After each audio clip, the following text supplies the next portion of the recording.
aso. Wala man lang bubukas naman kami may tao sa labas eh. Wala man lang tao dito. Sino to? Hoy, Kim! Hoy, Kim! Ate, wala po to. Ano yan? Wala po. Ang ginagawa mo dito? Akin na nga yan, akin na nga yan. Akin na yan, akin na yan. Ano to? Wala yan, ate. Anong wala to? Kaya na patulong-tawag yung aso. Wala man lang bubukas naman kami may tao sa labas eh. Wala man lang tao dito. Ay, gago. Sino to? Sino pa? Bigyan. Ina. Sino to? Hoy, Kim! Kim! Kim! Si Kim na. Hoy, Kim! Hoy, Kim! Ate, wala po to. Ano yan? Wala po. Ang ginagawa mo dito? Ate, wala po. Eh, parang gulat na gulat ka meron eh. Wala, ate, wala po. Akin na nga yan, akin na nga yan. Akin na yan, akin na yan. Ano to? Wala yan, ate. Anong wala to? Gago. Ikaw pala yung nagsusulat kay kay YG?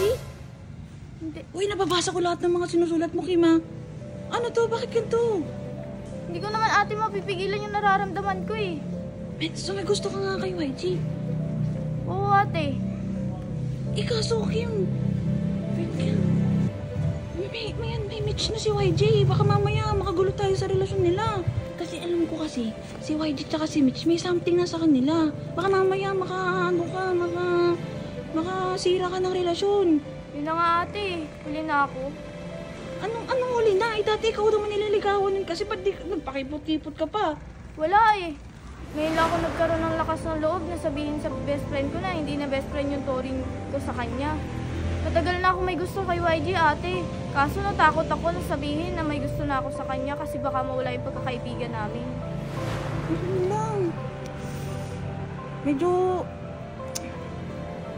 ano to problema to Pero kasi hindi ko alam kung mamaya makasira kasi tayo.